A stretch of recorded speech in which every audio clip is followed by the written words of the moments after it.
nuestro segundo tema de la serie Apocalipsis, y el tema es la revelación del Cristo glorioso y victorioso. En ese texto, en esos 8 primeros versículos del capítulo 1 de Apocalipsis, pues vamos a ver que Jesús es el testigo fiel, el primogénito de entre los muertos, el soberano de los reyes de la tierra, el que nos ama, el que nos libertó de nuestros pecados con su sangre, el que hizo de nosotros un reino y sacerdotes, el que viene con las nubes y todo ojo verá, el alfa y la omega, el que es y que era y que ha de venir, el todopoderoso, es decir, el propio Dios. Todo eso está en los 8 primeros versículos del capítulo 1 de Apocalipsis, y lo vamos a ver aquí a día de hoy. Así que empezamos con el versículo 1. La revelación de Jesucristo que Dios le dio para mostrar a sus siervos las cosas que deben suceder pronto, y la dio a conocer enviándola por medio de su ángel a su siervo Juan, el cual dio testimonio de la palabra de Dios y del testimonio de Jesucristo y de todo lo que vio. Bienaventurado el que lee y los que oyen las palabras de la profecía y guardan las cosas que están escritas en ella, porque el tiempo está cerca. Juan, a las 7 iglesias que están en Asia, gracia a vosotros y paz de aquel que es, y que era, y que ha de venir, y de los 7 espíritus que están delante de su trono, y de Jesucristo, el testigo fiel, el primogénito de los muertos, el soberano de los reyes de la tierra, al que nos ama y nos libertó de nuestros pecados con su sangre, e hizo de nosotros un reino y sacerdotes para su Dios y Padre. A él sea la gloria y el dominio por los siglos de los siglos. Amén. Mirad, viene con las nubes y todo ojo le verá, aun los que le traspasaron, y todas las tribus de la tierra harán lamentación por él. Sí, amén. Yo soy el alfa y la omega, dice el Señor, el que es y que era y que ha de venir, el Todopoderoso. Hasta aquí. La semana que viene empezaremos con el versículo 9 hasta el final del capítulo 1. Apocalipsis, la revelación del Cristo glorioso y victorioso. 2 factores contribuyen a que muchos creyentes eviten el libro de Apocalipsis. Ya habéis escuchado algo así, ¿no? De creyentes que sienten incluso un cierto temor, un cierto miedo del libro de Apocalipsis y piensan, bueno, es el último libro de la Biblia, entonces será el último libro que voy a leer, ¿no? Y a lo mejor muchos creyentes han pasado toda la vida sin leerlo. Ya otros no, son muy curiosos y van directamente a Apocalipsis, no de primera. Pero bueno, algunos tienen un cierto miedo y evitan el libro de Apocalipsis. 2 factores contribuyen para ello, a lo que parece. Primero, la idea de que es un libro sellado, que trata de cosas encubiertas, que trata de cosas que no se pueden comprender, que es un libro muy misterioso y que leerlo es muy complicado. Yo os digo que la verdad hay algunos pasajes que son de difícil interpretación, pero el libro en general es un libro de comprensión, que se puede entender. La verdad, ¿por qué? Porque la verdad es todo lo contrario. La palabra Apocalipsis, ¿qué significa? Quitarse el velo, descubrir, revelar lo que se esconde. De hecho, revelación. La palabra Apocalipsis significa revelación. Por eso, quizás la traducción inglesa sea una mejor traducción que la nuestra. El libro de Apocalipsis en inglés no se llama Apocalipse, que sería la palabra inglesa para Apocalipsis, sino que se llama revelación. Fijaros, ¿no? Ellos traducen la palabra, el nombre del libro, el título del libro como revelación. Si coges una Biblia en inglés, verás que el título del libro Apocalipsis no es Apocalipsis, una palabra inglesa, sino revelación. Porque de hecho ese es el significado de la palabra Apocalipsis, revelación. Se quita el velo y se descubre lo que está por detrás. Así que no es un libro encubierto, todo lo contrario, es un libro abierto, donde se revela sobre todo las cosas que deben ocurrir, pero sobre todo se revela el Cristo glorioso. Apocalipsis capítulo 22, versículo 10 dice: no selles las palabras de la profecía de ese libro, porque el tiempo está cerca. Es decir, el propio autor está diciendo, no selles, es decir, no déjalo cerrado, sino que compártelo, ábrelo, porque ese libro es para todos. Así que las cosas que deben suceder pronto muestran que existe una tensión entre el futuro inmediato y el más lejano. Lo más distante se ve como algo derivado de lo inmediato. El Cordero, el Jesucristo, el Cristo glorificado, es el ejecutor de lo que debe suceder, de lo que pronto sucederá. Hay dos actitudes hacia la segunda venida de Cristo, que es de lo que trata mucho el Apocalipsis. La primera es el que se sienta y dice, ¿dónde está la promesa de su venida? Si ya ha prometido hace tanto tiempo, a lo mejor no vendrá tan pronto así. Es una primera actitud, un poco de indiferencia y un poco de incredulidad. Creyendo pero incrédulo, más o menos esa es la actitud, ¿no? No, dicen que Cristo vendrá, leemos en la Biblia, pero a lo mejor no están así. Y una segunda actitud es la actitud del prudente, el que dice, estad alerta, velad, porque no sabéis cuándo será el tiempo. Y cree de hecho en lo que dice el texto, el tiempo está cerca.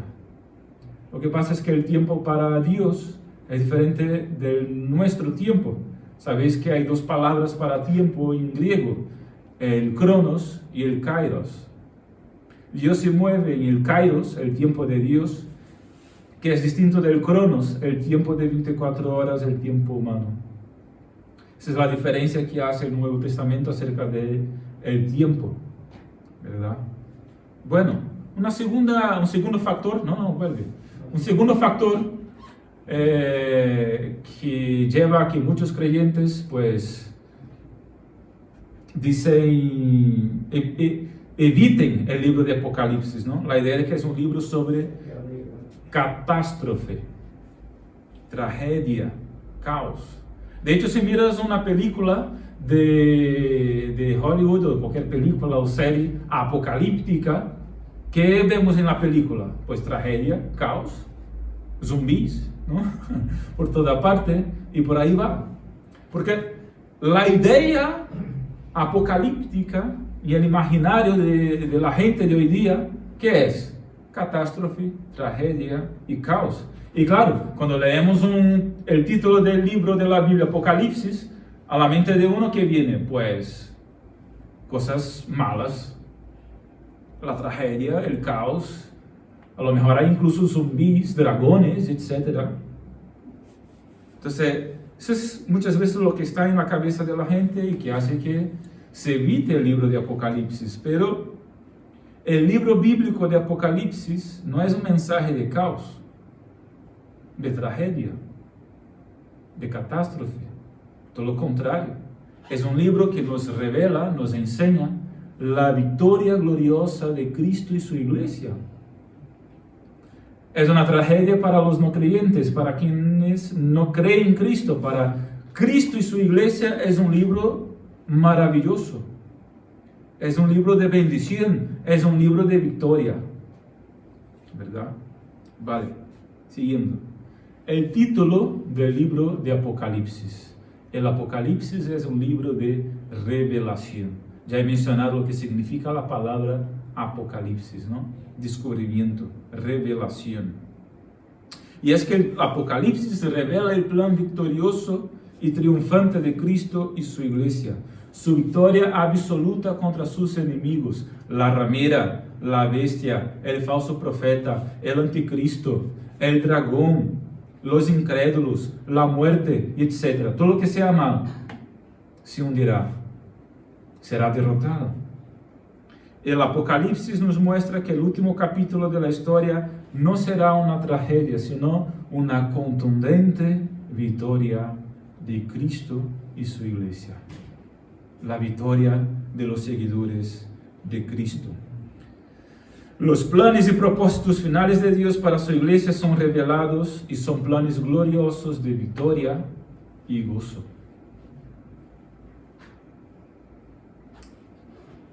El título del libro Apocalipsis, segundo, no es solo una revelación de las últimas cosas, sino sobre todo del Cristo conquistador y glorioso y victorioso. Por eso el tema de esa tarde nuestro aquí, Apocalipsis, la revelación del Cristo victorioso y glorioso. Porque la revelación no se trata tanto de hechos, sino de una persona. La revelación es fundamentalmente la revelación de Jesucristo. ¿Cómo dice el versículo 1 de Apocalipsis? La revelación de Jesucristo dada a Juan. Eso es lo que dice el versículo de número 1. Fijaros,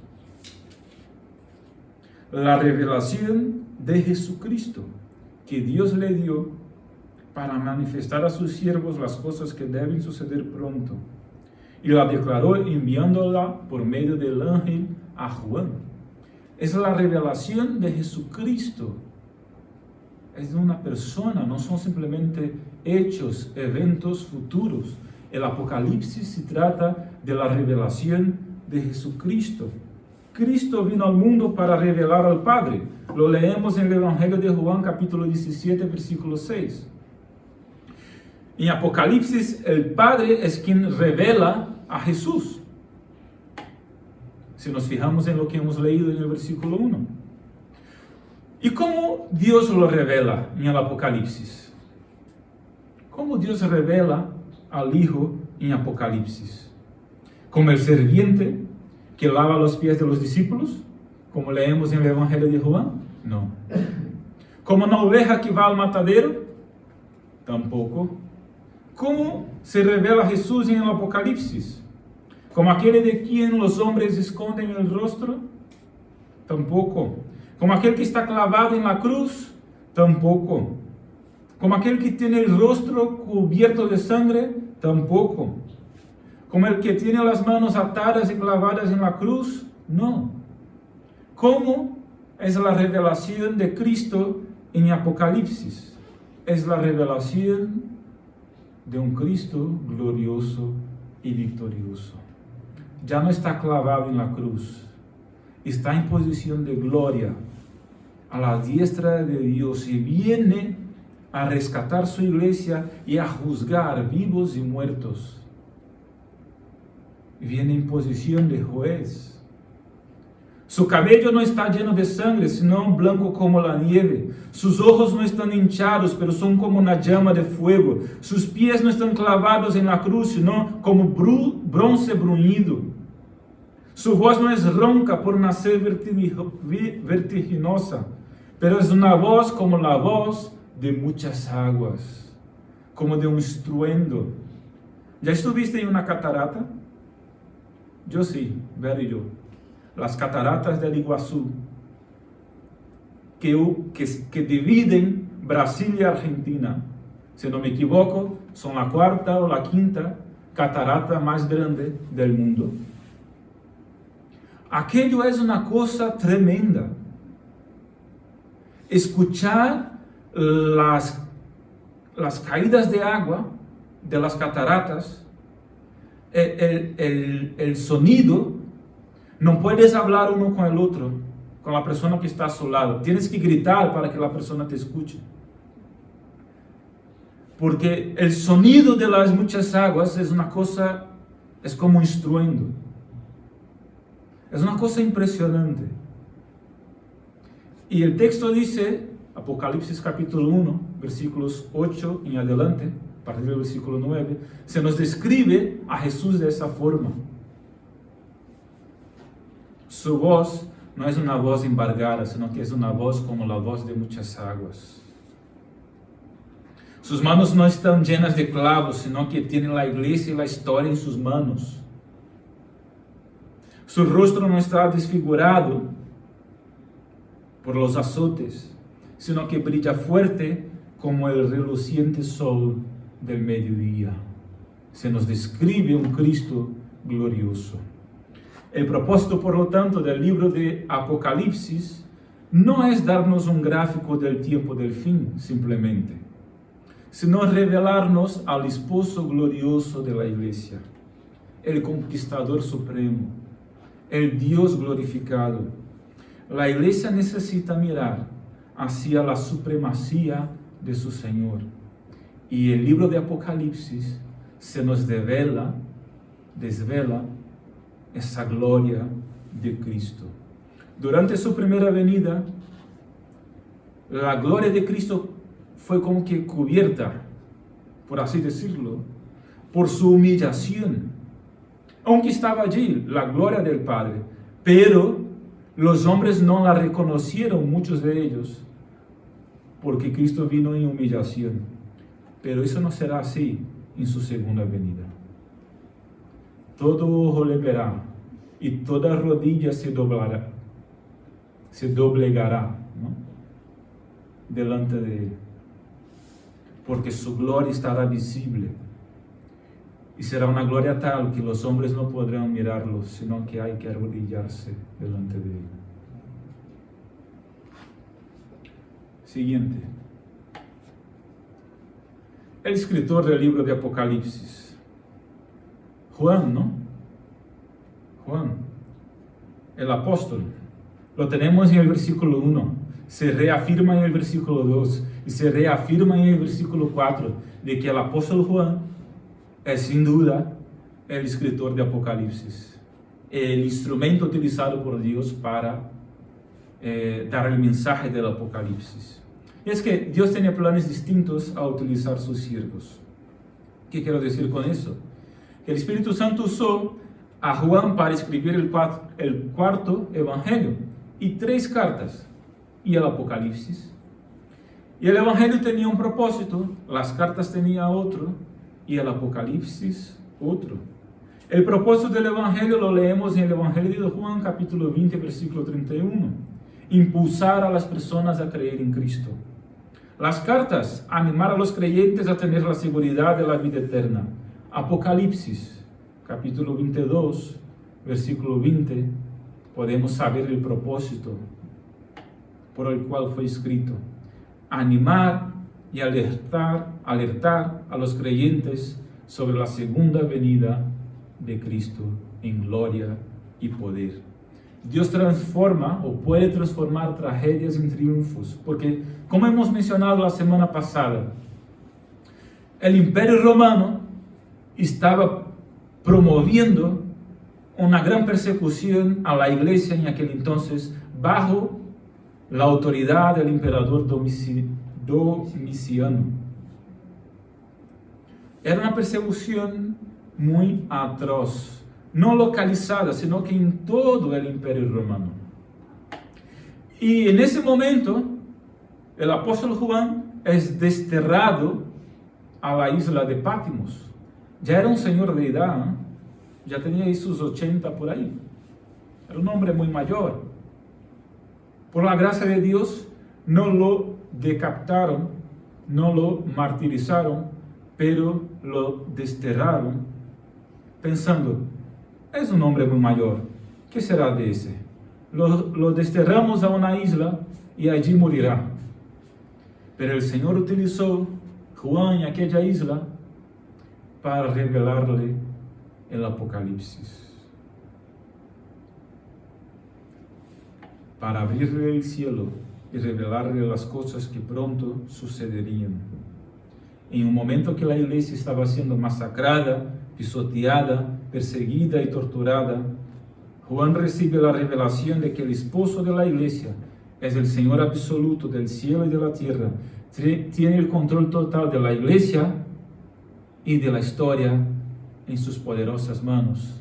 El versículo 8 termina diciendo, esto dice el Todopoderoso. La palabra Todopoderoso es un atributo de Dios del Antiguo Testamento, y aquí claramente se está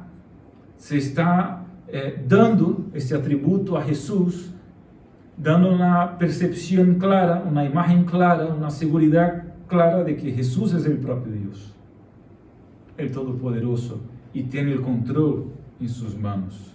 Y 3, Dios clarifica a unos y confunde a otros. ¿Por qué? El libro de Apocalipsis es un libro muy simbólico, muy simbólico. Es como, en ese sentido, una parábola. ¿Por qué Jesús contaba muchas parábolas? Las parábolas clarificaban las cosas a algunos, pero a otros, pues les dificultaba, les confundía. Ni todas las parábolas se entendía de tirón, así, de primera. Muchas parábolas Jesús tenía que explicar. A ver si incluso los discípulos comprendían, entendían. Y el libro de Apocalipsis, a veces lo notamos así. Es como una parábola, confunde, clarifica a unos y confunde a otros. Y precisamente esa era la idea del apóstol Juan.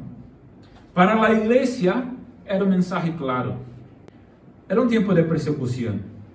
Si el ejército romano, si los romanos, si los impios cogían el texto y lo comprendieran así de primera, pues el libro sería fácilmente confiscado y no tendría la diseminación que tendría, que era el propósito que tuviera.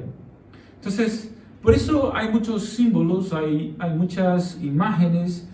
Es un libro en ese sentido bastante simbólico, pero la iglesia, los hermanos que recibieron ese libro en aquel momento, pues podían comprender claramente la idea general y los propósitos generales del libro sin ninguna dificultad. Pero los romanos no. Entonces, esa es la idea del libro. Por ejemplo, en lugar de hablar del diablo como un ser maligno, pues se habla de un dragón. En lugar de hablar de un dictador, de un César, se habla de una bestia.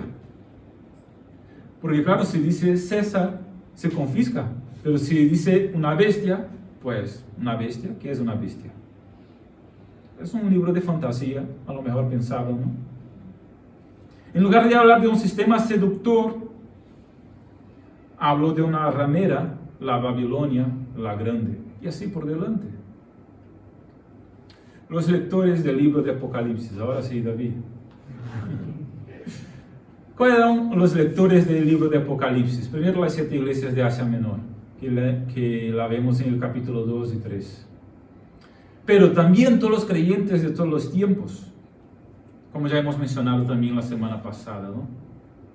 El número 7 es un número importante en el libro de Apocalipsis. Aparece 54 veces en este libro. El libro habla de 7 candelabros, 7 estrellas, 7 sellos, 7 trompetas, 7 copas, 7 espíritus, 7 cabezas, 7 cuernos, 7 montes, 7, etc. Varios 7. ¿Por qué? ¿Qué significa 7? 7 significa completo, total. Entonces, había más de 7 iglesias locales en la Asia Menor. Uno puede preguntarse, pero ¿por qué esas 7 iglesias? ¿No había más iglesias en Asia? Sí que había más iglesias en Asia. Pero son 7 para dar una idea de que ese libro es para la totalidad de las iglesias. Se envía a 7 iglesias, se menciona 7 iglesias, pero no son solamente para esas 7 iglesias, es para toda la totalidad de la iglesia de Cristo. Así que esa es la idea también de las 7 iglesias de Asia Menor. Por eso, en ese sentido, es también un libro para todos los creyentes de todos los tiempos. No podemos limitarlo a una visión preterista ni una visión futurista. Es decir, no es no fue solo para la gente de aquel tiempo, ni es solo para aquellos que están en el futuro, es para los creyentes de todos los tiempos. El libro debe ser leído, por lo tanto, en voz alta, ¿no? Como dice el versículo 3. Bienaventurado el que lee y los que oyen las palabras de la profecía y guardan las cosas que están escritas en ella. ¿Eres bienaventurado o bienaventurada? Es decir, lees las palabras de la profecía que están escritas en este libro de Apocalipsis y lo escuchas y lo guardas. Y guardar aquí no es como guardar en un armario, ¿no? No, guardar aquí es como practicarlo, como vivirlo. Esa es la idea de guardarlo aquí. Entonces, ese es un mensaje para toda la iglesia. Pasando. Ahora sí, versículo 4, ¿qué dice? Empezamos con un saludo, ¿no? Con una palabra de ánimo. Un saludo no de miedo, sino de ánimo, de parte del propio Jesús. Versículo de número 4. Juan, a las 7 iglesias que están en Asia, gracia y paz a vosotros del que es, y que era, y que ha de venir. El saludo es de parte del propio Jesús. ¿Y qué saludo es? No es un saludo de miedo, para dar miedo a los que van a leer, sino un saludo de ánimo. Gracia y paz no es una palabra de miedo, sino de dulzura, de aliento a una iglesia que pasa por el valle del martirio. Segundo, versículo 4 y 5 a 1. La gracia y la paz son enviadas a la iglesia por la Trinidad. Dice, gracia y paz a vosotros del que es, el que era, el que ha de venir, y de los 7 espíritus que están delante de su trono, el Espíritu, y de Jesucristo. Dios el Padre, Dios el Espíritu y Dios el Hijo tiene el control total de la historia, y en un tiempo de sombras y pruebas envían su gracia y paz a la iglesia. Pasa.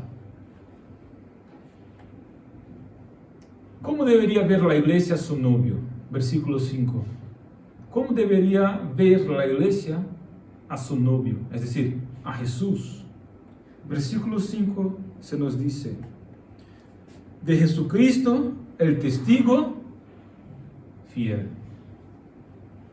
el primogénito de los muertos, el soberano de los reyes de la tierra. 3 cosas, ¿no? Testigo fiel, primogénito de los muertos, el soberano de los reyes de la tierra.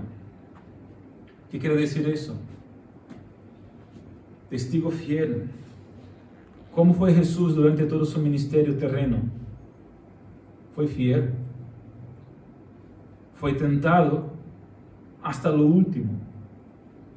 Y se mantuvo como fiel.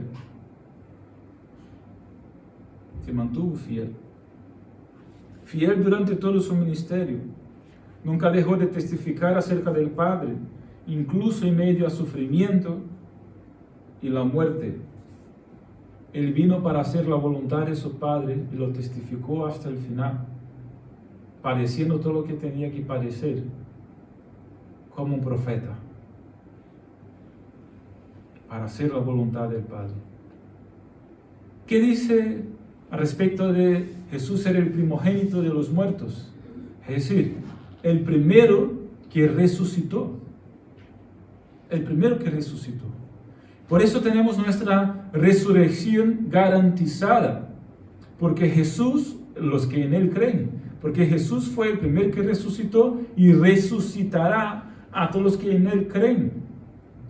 Y en ese sentido Jesús es nuestro mediador, porque Él resucitó, nosotros resucitaremos con Él. Entonces Él es como el mediador nuestro para nuestra victoria.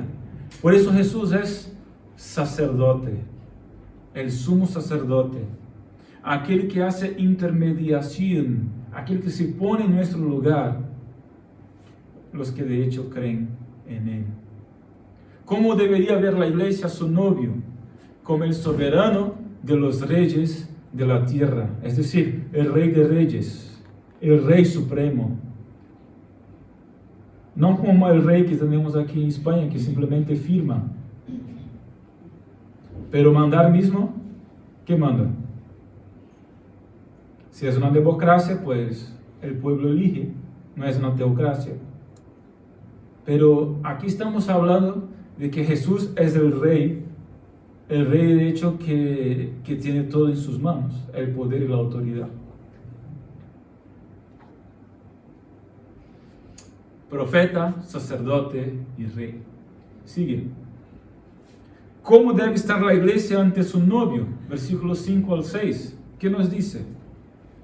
Versículo 5, una vez más.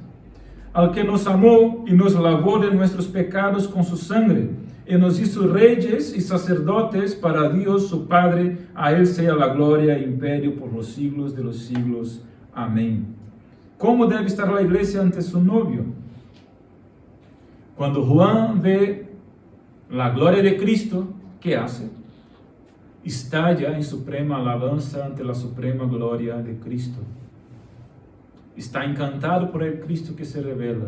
Su corazón se derrama rendido en adoración. A Él sea la gloria por todos los siglos. Amén. Sigue. ¿Por qué debería la iglesia adorar a su novio? ¿Por qué debería la iglesia, nosotros, adorar a Cristo? Versículos 5 y 6 se nos informa. Porque Él nos ama. Dice el texto que al que nos amó, al que nos lavó de nuestros pecados con su sangre, y el que nos hizo reino y sacerdotes. ¿Por qué deberíamos la iglesia, nosotros, adorar a Cristo? Porque nos amó. Dio su vida por nosotros. No es que nos amó de boca, sino que se entregó por nosotros. El novio se entregó por la novia. Murió por ella. Eso es amor. Segundo, nos ha librado de nuestros pecados. Eso habla de un acto completo de redención. Nos quitó el pecado en la cruz. Pagó el precio por nosotros para que no pagáramos nosotros y pudiéramos de esa forma tener el perdón. ¿Por qué deberíamos adorar a Cristo? Porque nos dio el perdón. No podríamos comprar el perdón, pero Él nos regaló por su gracia, por medio de su sacrificio. ¿Por qué deberíamos adorar a Cristo? Porque Él nos hizo reino, o reyes y sacerdotes.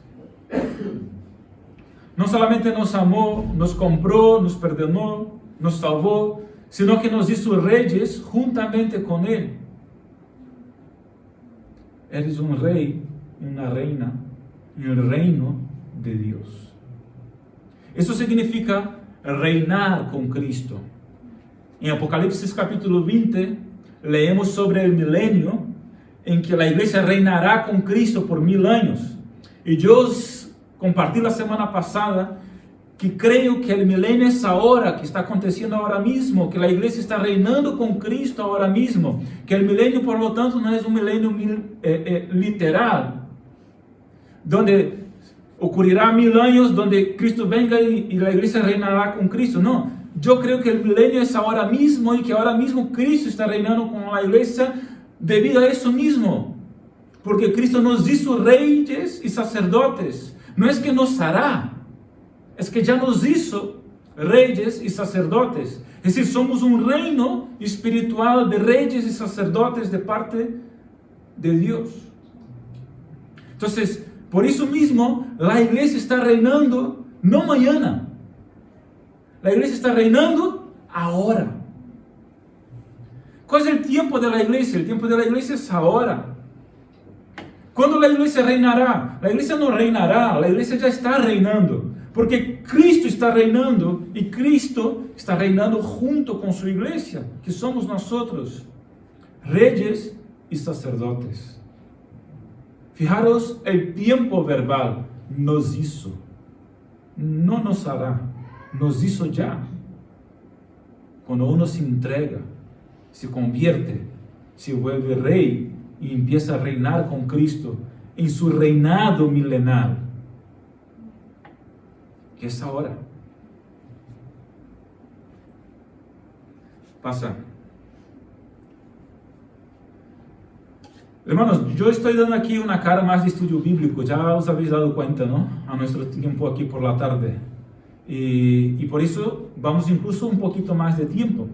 Así que ese será nuestro ritmo por las tardes, ¿vale? Y espero que aguantéis ahí firmes, ¿vale? Espero que aguantéis ahí firmes. El tema del libro de Apocalipsis, la gloria y la victoria de Cristo y su iglesia en la ocasión de su segunda venida. Ese es el tema. Esa verdad se presenta en las 7 secciones paralelas y progresivas que tenemos en todo el libro de Apocalipsis. Os he mencionado la semana pasada y os hablo una vez más a los que no estaban, ¿no? Hay 7 sesiones paralelas y progresivas en el libro de Apocalipsis. La primera nos habla de los 7 candelabros, capítulo 1 al 3. Los 7 sellos, capítulo 4 al 7. Las 7 trompetas, capítulo 8 al 11. La tríada del mal, capítulo 12 al 14. Las 7 copas, capítulo 15 al 16. La derrota de los agentes del dragón, el diablo, capítulo 17 al 19. Y por último, la victoria de Cristo y su iglesia. Este es el tema general del libro, la victoria y la gloria de Cristo y su iglesia cuando Jesús vuelva en su segunda venida. Y eso el libro de Apocalipsis nos muestra ese tema en cada una de esas sesiones. En las 7 sesiones tenemos explicaciones y se da información progresiva al respecto de ese mismo tema. La gloria de Cristo, la victoria de Cristo en la ocasión de su segunda venida, cuando ocurrirá también el juicio final. Ese es el tema principal y se repite información, contenido, ánimo y etcétera respecto a ese tema principal en cada una de esas 7 sesiones que las veremos ahí en los estudios de Apocalipsis, que no sé cuándo terminaremos. Espero que ese año aún. Bueno, aquí en el versículo 7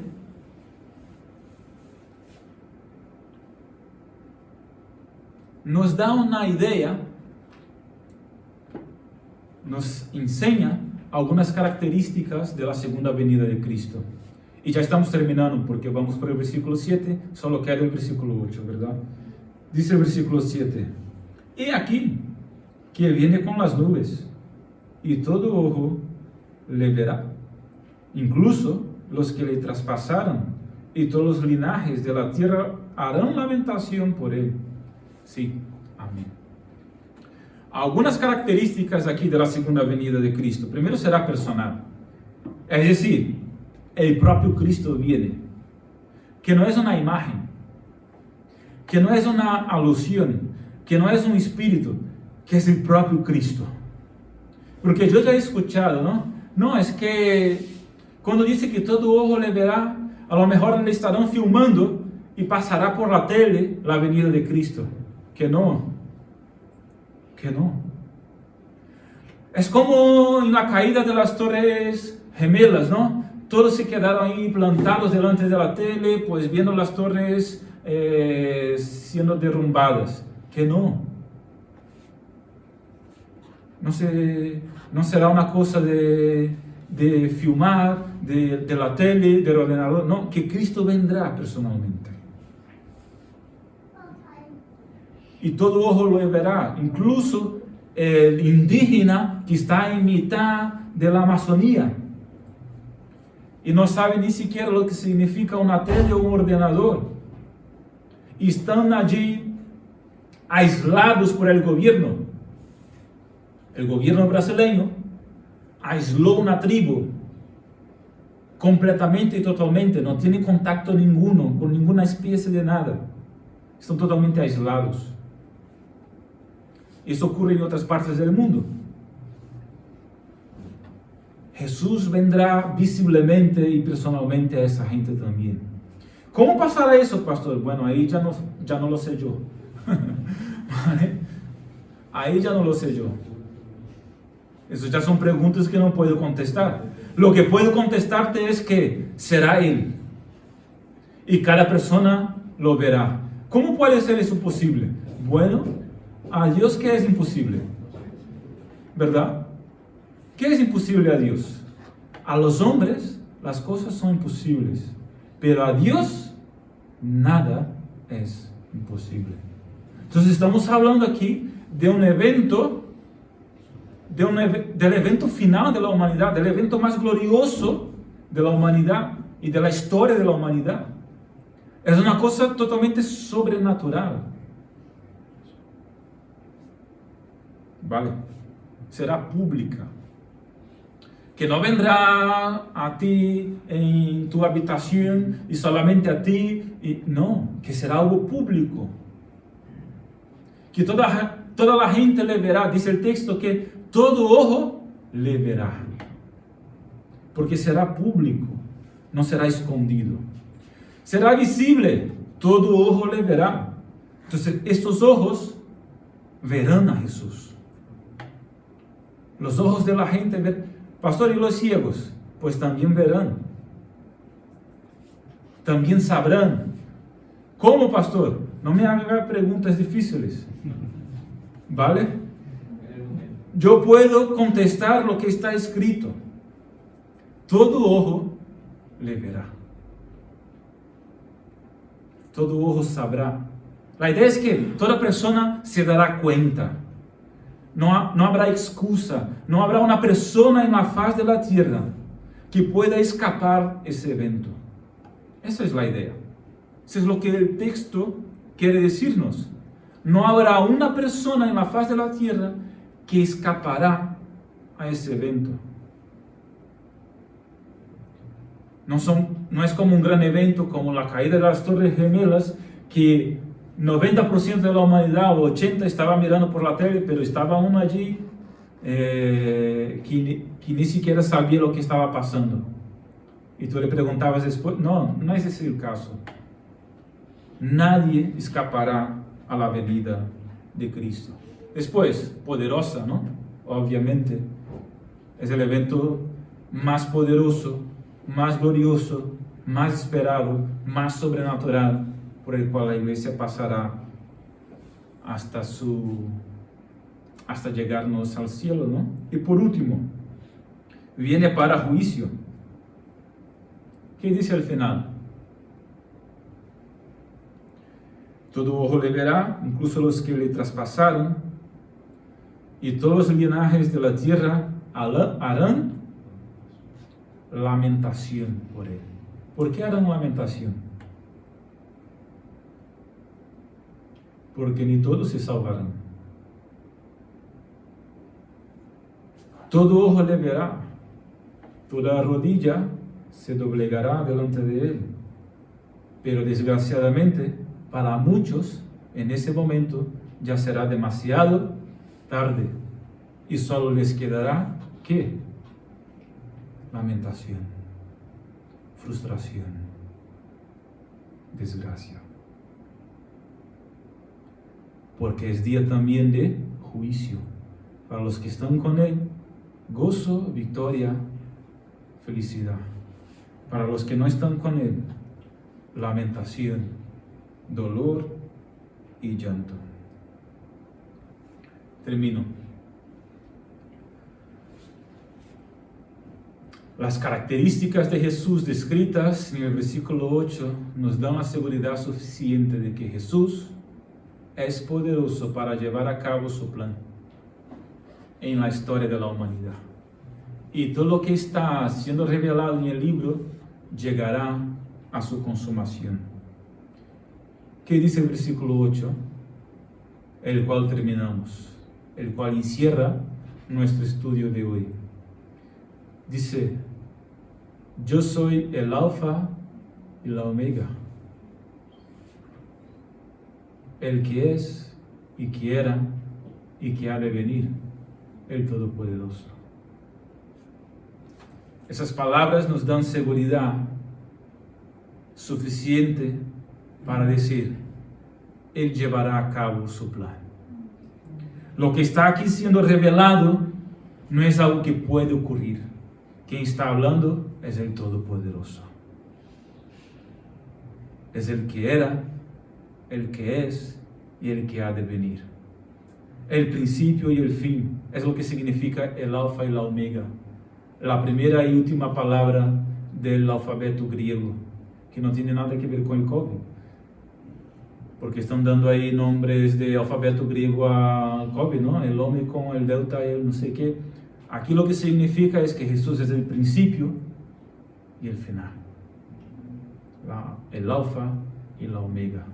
Podemos creer en las palabras de ese libro porque se harán verdad. Pasa David, estamos terminando.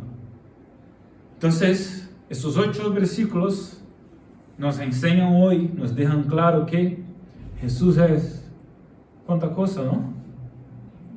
Jesús nuestro Señor es el que ha de venir, es el testigo fiel, el profeta, el primogénito de entre los muertos, el que resucitó primero, nuestro sacerdote, el que hace intermediación entre nosotros y Dios. Jesús es el soberano de los reyes de la tierra, el hombre más poderoso de la tierra. Ni siquiera se compara a Jesús. Él es Rey de Reyes, Señor de Señores, es nuestro Rey. Él es quien nos ama, quien se ha entregado por nosotros. Él es quien nos libertó de nuestros pecados con su sangre, ha hecho el sacrificio por cada uno de nosotros que aquí estamos. Ha muerto en la cruz, pero no está ya más colgado en esa cruz. Él es quien hizo de nosotros un reino y sacerdotes. No es que nos hará reyes cuando lleguemos al cielo, es que ya nos hizo reyes y sacerdotes. La iglesia reina a día de hoy. No somos una gente ahí, una secta ahí al final de la calle. Somos reyes y sacerdotes. Pastor, pero el mundo no nos ve así. Claro que no nos ve así. Porque el mundo no tiene la visión espiritual. La visión espiritual la tienen los que siguen a Cristo. Y los que seguimos a Él, ese pequeño pueblo que seguimos a Él, pues somos llamados reyes y sacerdotes. Jesús es el que viene con las nubes y todo ojo le verá. Nadie escapará. Él viene en poder y gloria. Jesús es el alfa y la omega, el principio y el fin. El que estaba creando todo al principio junto al Señor y al Espíritu. Jesús es aquel que creó todas las cosas. Él es el principio de todo y también el final. El alfa y la omega. Todo se terminará con Él. Él es el que es, el que era y el que ha de venir. Él es el centro. Por eso nos llamamos cristianos. Y esa religión se llama cristianismo, porque Cristo es central, fundamental, esencial. Nadie de nosotros puede vivir sin Cristo. El que es, que era y que ha de venir. Él es el Todopoderoso, el propio Dios. Y lo que dice lo llevará a cabo, porque tiene poder para ello. Ese es nuestro Jesús. Se nos ordena adorarle. A Él sea la gloria y el dominio por los siglos de los siglos. Amén. Versículo 6. Se nos da una advertencia y una promesa. La promesa, bienaventurado, doblemente feliz, muy bendecido. Eso es lo que significa bienaventurado. Una promesa. El que lee, el que oye las palabras de esa profecía y que guarda, vive, practica lo que aquí está escrito, porque el tiempo está cerca. El tiempo está cerca. Os dejo con una reflexión final, esa pregunta. ¿Serás uno de los bienaventurados que leen, oyen y guardan las palabras de ese libro? De ese Jesús Todopoderoso. ¿Serás uno o es uno de los bienaventurados? Que seamos todos. Amén. Nos pongamos en pie y oremos al Señor. Padre, gracias. Señor Jesús, te adoramos, te glorificamos. Tú que eras, que es, que has de venir. Esperamos tu venida, Señor. Esperamos ansiosamente tu venida. Tu venida en gloria y majestad, en poder, en señorío. Te alabamos, te glorificamos, Señor. Se nos ordena adorarle, pero queremos adorarte, Señor, porque fluye de nuestro corazón, de la gratitud, del reconocimiento de quien tú eres.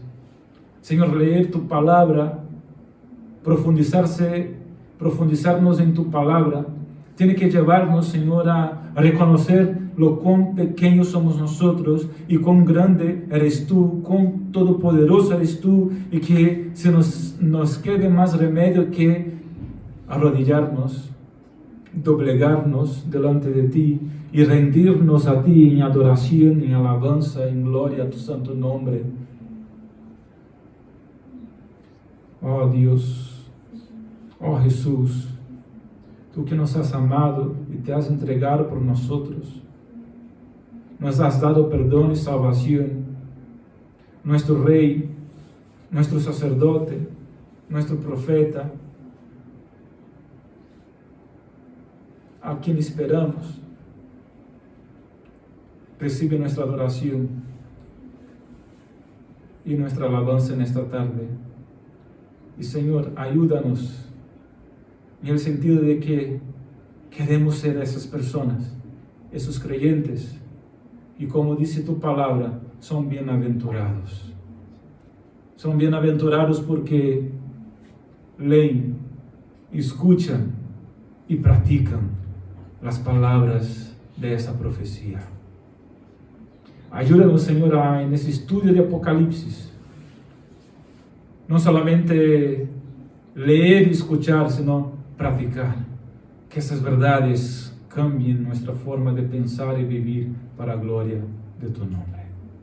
Si oramos, Señor, en el nombre que es sobre todo nombre, el nombre de nuestro precioso Jesucristo, el que es, el que era, el que ha de venir, quien esperamos, el Alfa y la Omega,